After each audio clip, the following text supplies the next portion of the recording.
ఉపాధ్యాయ మిత్రులకు నమస్కారం. ఈరోజు మనం ఈ వీడియోలో రెండవ తరగతి తెలుగు సాధనా పుస్తకంలో పూచిన పూలు అనే పాఠంలో రాయడానికి సంబంధించిన ఒక కృత్యాన్ని చూద్దాం. ఆ కృత్యం ఏంటో ఇక్కడ చూడండి. గీత గీసిన అక్షరానికి కొమ్ము, కొమ్ము దీర్ఘం, వట్రసుడిలలో సరైన గుణితం చేర్చి పదం రాయండి. ఇది మనకి ఇచ్చినటువంటి కృత్యం. ఈ వీడియోలో ఈ కృత్యాన్ని చాలా సులభంగా పూర్తి చేసే ప్రయత్నం నేను చేశాను. ఈ వీడియో కనుక మీ పిల్లలకి చూపించినట్లయితే మీ పాఠశాలలో ప్రతి ఒక్క విద్యార్థి చాలా సులభంగా ఈ కృత్యాన్ని కూడా పూర్తి చేస్తారనేది నా ఉద్దేశం అని కోరుకుంటూ ముందుకు వెళ్తున్నా. గీత గీసిన అక్షరానికి కొమ్ము, కొమ్ము దీర్ఘం, వట్రసుడిలలో సరైన గుణితం చేర్చి పదం రాయండి. ఈ కృత్యాన్ని మనం ఇప్పుడు చాలా సులభంగా పూర్తి చేసే ప్రయత్నం చేద్దాం. ముందుగా మనం ఇక్కడ ఇచ్చిన గళ్ళలో ఈ పదాన్ని తీసుకుందాం. ఈ పదంలో గీత గీసిన అక్షరం ఏమది? బా అన్నమాట. దాని తర్వాత మనం చేయవలసినటువంటి పని, ఇది ఏ పదం అయి ఉంటుందో ఊహించాలి. నాకు తెలిసి ఈ పదం బొడగా అయి ఉంటుంది. మరి బొడగా అయితే ఈ అక్షరానికి మనం ఇవ్వవలసిన గుణింతపు గుర్తు కొమ్ము. ఒకసారి చూద్దాం. అవును, మీరు సరిగ్గా ఊహించారు. ఇప్పుడు ఇది బొడగా అన్నమాట. దాని తర్వాత ఇచ్చినటువంటి పదం ఇదన్నమాట. ఈ పదం తీసుకుందాం. ఈ పదంలో గీత గీసిన అక్షరం ద అన్నమాట. సరేనా? దాని తర్వాత మనం చేయవలసినటువంటి పని, ఇది ఏ పదము అనేసి గుర్తించాలి. ఇది దూది అయి ఉంటుంది. మరి దూది అన్నప్పుడు మనం గీత గీసిన అక్షరానికి ఇవ్వవలసిన గుణింతపు గుర్తు కొమ్ము దీర్ఘం. సరైనదా కాదో చూద్దాం. అవును, మీరు సరిగ్గా ఊహించారు. ఇప్పుడు ఈ పదం దూది అయిందనమాట. దాని తర్వాత మనం ఈ పదాన్ని తీసుకుందాం. ఈ పదంలో గీత గీసిన అక్షరం మా. మరి ఈ అక్షరానికి గుర్తించాం కదా గీత గీసిన అక్షరం. మరి ఇది ఏ పదం అయి ఉంటుంది? అవును, ఇది ఈ పదం వచ్చి మృగం. ఏమిటది? మృగం. మరి ఈ అక్షరానికి మనం ఇవ్వవలసిన గుణింతపు గుర్తు వట్రసుడి అన్నమాట. సరైనదా కాదో చూద్దాం. అవును, సరిగ్గా చెప్పాం, మృగం. దాని తర్వాత మనం ఈ పదాన్ని తీసుకుందాం. ఈ పదంలో గీత గీసిన అక్షరం గా అన్నమాట. సరేనా? మరి ఇది ఏ పదం అయి ఉంటుంది? ఈ పదం చిగురు. సరేనా? మరి ఈ గా అనే అక్షరానికి మనం ఇవ్వవలసిన గుణింతపు గుర్తు కొమ్ము. చూద్దామా? అవును, కరెక్ట్గా ఊహించారు. దాని తర్వాత ఈ పదాన్ని తీసుకుందాం. ఈ పదంలో గీత గీసిన అక్షరం త. సరేనా? ఈ పదం ఏమై ఉంటుంది? నాకు తెలిసి తులం అయి ఉంటుంది అన్నమాట. మరి మనం ఇవ్వవలసిన గుణింతపు గుర్తు కొమ్ము. చూద్దామా? ఎస్, మీరు సరిగ్గా ఊహించారు. ఇప్పుడు ఈ పదం తులం అయిందనమాట. దాని తర్వాత మనం ఈ పదం తీసుకుందాం. ఈ పదంలో గీత గీసిన అక్షరం బా. మరి ఇది ఏం పదం అయి ఉంటుందో మనం ఊహిద్దాం. ఈ పదం వచ్చి బృందం అన్నమాట. సరేనా? మరి బృందం అన్నప్పుడు బా అనే అక్షరానికి మనం ఏం గుణింతపు గుర్తు ఇవ్వాలి? వట్రసుడి ఇవ్వాలి. అది సరైనదా కాదో చూద్దాం. అవును, మీరు సరిగ్గా ఊహించారనమాట. ఇప్పుడు ఆ పదం బృందం అయింది. దాని తర్వాత మనం ఈ పదం తీసుకుందాం. ఈ పదంలో గీత గీసిన అక్షరం రా. దాని తర్వాత ఇది ఏం పదం అయి ఉంటుంది?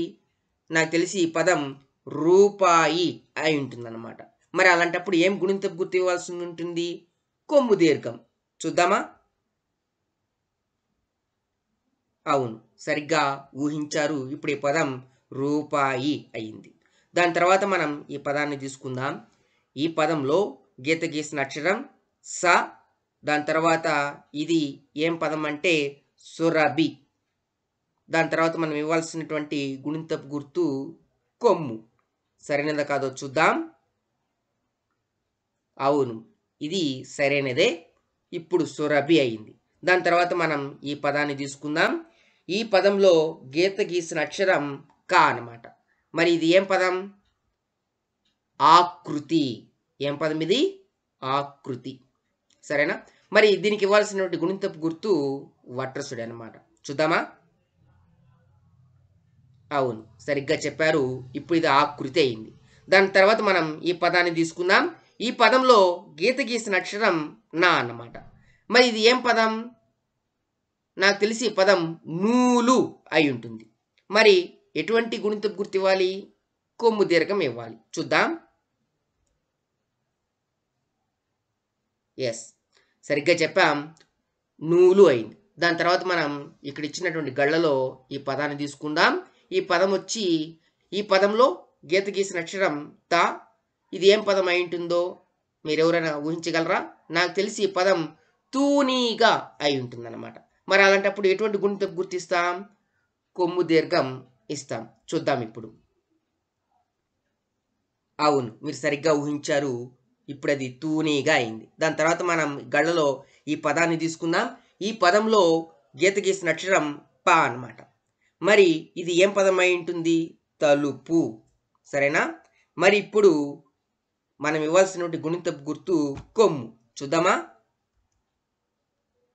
అవును, ఇప్పుడు ఇది తలుపు అయింది. సరిగ్గా చెప్పాం. దాని తర్వాత మనం ఈ పదాన్ని తీసుకుందాం.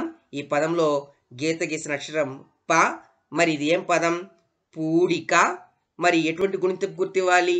కొమ్ము దీర్ఘం ఇవ్వాలి. సరైనదా కాదో చూద్దాం. అవును, సరిగ్గా ఊహించారు. ఇప్పుడు ఇది పూడిక అయింది. దాని తర్వాత మనం ఈ పదాన్ని తీసుకుందాం. ఈ పదంలో గీత గీసిన అక్షరం గా. మరి ఇది ఏం పదం? జాగృతి. మరి గాకు ఎటువంటి గుణింతపు గుర్తు ఇవ్వాలి? వట్రసుడి ఇవ్వాలి. ఇప్పుడు చూద్దాం సరైనదా కాదో మనం చెప్పిన సమాధానం. అవును, మనం చెప్పిన సమాధానం సరైనదే, జాగృతి. నెక్స్ట్ దాని తర్వాత మనం ఈ పదాన్ని తీసుకుందాం.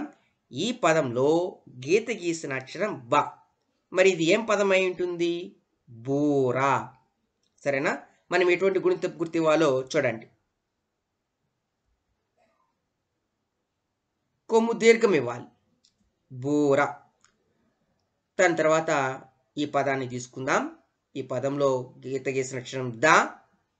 మరి ఈ అక్షరానికి మనం ఇవ్వాల్సినటువంటి ఏం గుణింతపు గుర్తు ఇవ్వాలో చూడండి.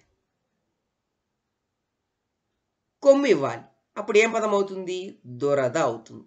దాని తర్వాత ఈ పదాన్ని తీసుకుందాం. ఈ పదంలో గా అనే అక్షరం కింద గీత గీస్తున్నారు. ఇది ఏం పదం? గృహం. మరి ఎటువంటి గుణింతపు గుర్తు ఇవ్వాలో చూడండి. సరిపోయింది. దాని తర్వాత ఈ పదాన్ని తీసుకుందాం. ఈ పదంలో గీత గీసిన అక్షరం స. మరి ఈ గీత గీసిన అక్షరానికి ఎటువంటి గుణింతపు గుర్తు ఇవ్వాలో చూడండి. కొమ్ము దీర్ఘం ఇవ్వాలి. ఇప్పుడు ఏమైంటుంది? ఇది సూర్యుడు అయిందనమాట. దాని తర్వాత మనం ఈ పదాన్ని తీసుకుందాం.